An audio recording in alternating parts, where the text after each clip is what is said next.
All right, so real quick and easy, if you're trying to set up your Leviton Smart Switch and you're like, why is it not working? Why can't you find the network?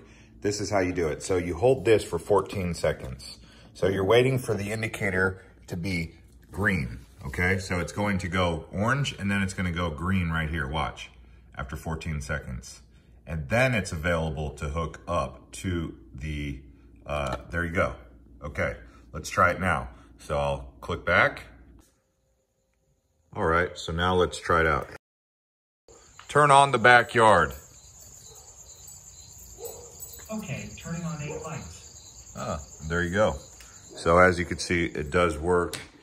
The big key here is just holding that thing for 14 seconds, finding that network, okay, the Leviton network for the device, and then going back into the Leviton app and then just connecting it to your Wi-Fi network. It's really that easy.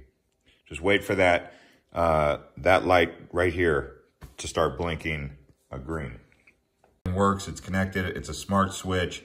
It all can be manually operated through my phone. And if I want to connect it to Google Home or Alexa, I just go into Google Home or Alexa and add in that device. So then if I want to set it up through Google or Alexa, I just go into that app and I hit that little plus sign in the top left on Google and I set up new device, or I link it to already the app that's been connected, and it should find the new Leviton device, and then you just sync that up and then you're in there, and that's it. Enjoy your new light.